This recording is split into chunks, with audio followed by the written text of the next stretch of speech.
Welcome to Bloodbath and Beyond. Today we review Doom Room, Terror from All Sides.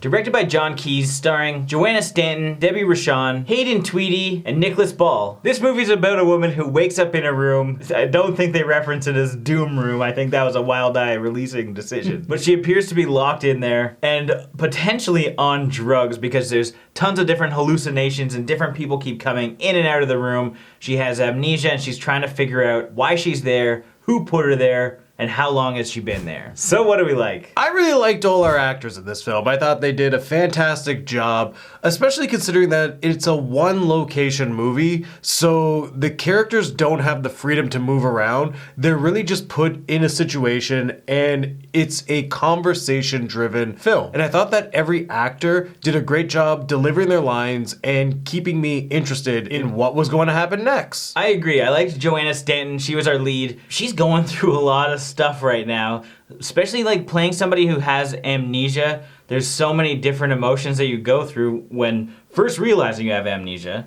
then slowly piecing things together. I thought she did a really good job, and she's put in some kind of weird situations because sometimes she's confused, sometimes she's aroused a little bit, and just overall I think she did a pretty good job. So did Debbie Rochon. She was strange in her own sense. She's kind of like this doll or puppet kind of looking slave woman. But the weirdest thing about her is that her suit is like, it's just like a normal dress with like straps and shit. It's not that normal. It looks kind of weird. But there's little slits where her nipples are. And so her nipples are showing in every single scene. I think that's a great wardrobe decision. Everybody loves nip slips. We both love premium tequila. Yeah. And of course, most importantly, nip slips. Another great character of this film is the preacher slash priest. The guy was like quoting the Bible all the time. You get mixed feelings from his character because he's supposed to be serious, but the lines that he's shooting out, these one-liners are the best. They're way too funny for the situation. I loved it. See? Look at her.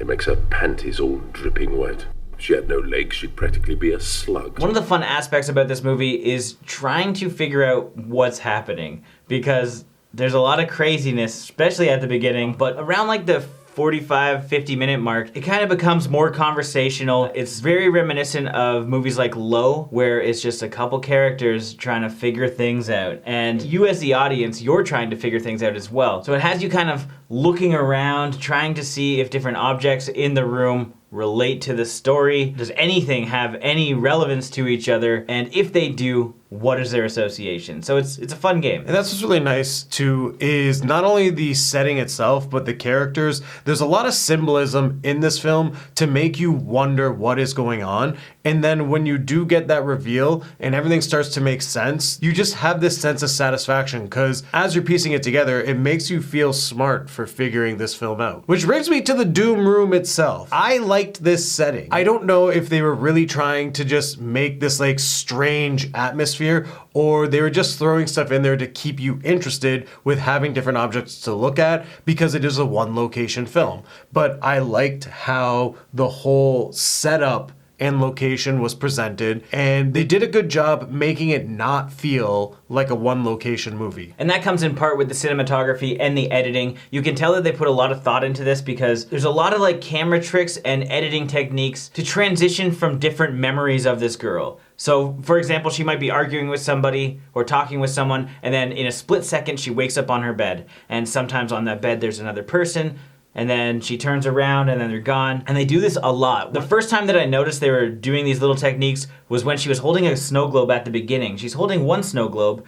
She kind of like puts it down to her side, and then she brings her hand up and it's a different snow globe. When you start paying attention to the film that way, you kind of see all these different things that they're doing practically to move people out of frame and put somebody in it, all in the same shot. And I think it was really well done. Now, what didn't we like? I have a feeling a lot of people aren't going to enjoy the pacing of this film. I, for one, was okay with it, but I think it is its downfall.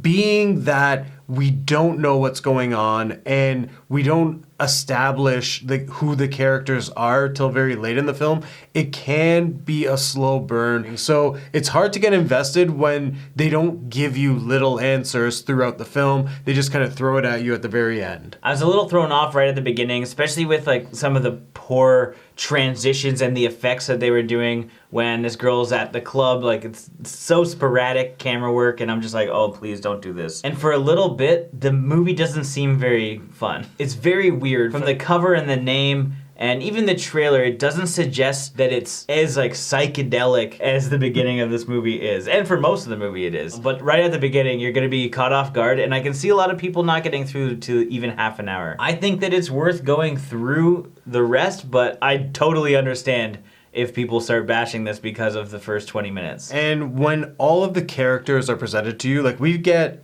6 characters right away, none with a name. They play off the idea that nobody knows why they're there.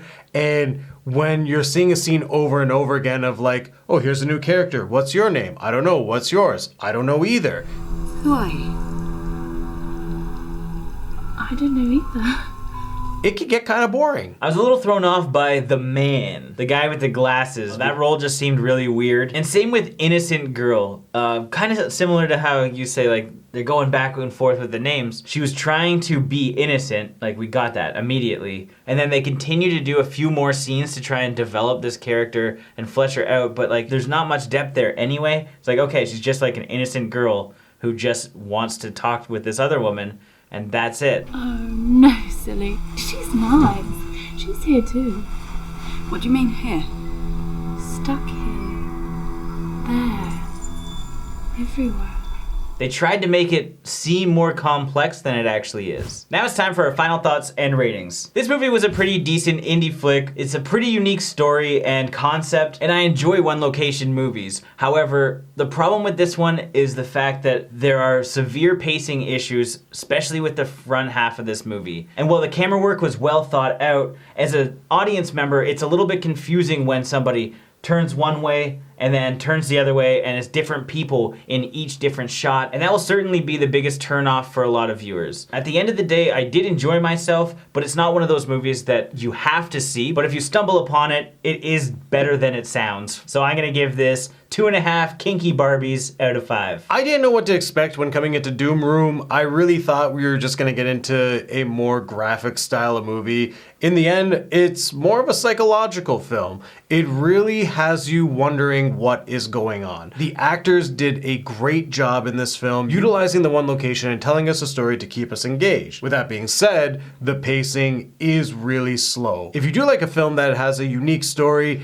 and is going to keep you guessing from beginning to end, then I would check this film out. So with that being said, I'm going to give this film 3 extreme public displays of affection out of 5. As always, thank you for watching. Like this video and comment below with your thoughts on the film if you've seen it. If you haven't and you do want to check it out, there are links in the description where you can find it. If this is your first time here, make sure you subscribe to the channel to stay updated with everything Bloodbath and beyond.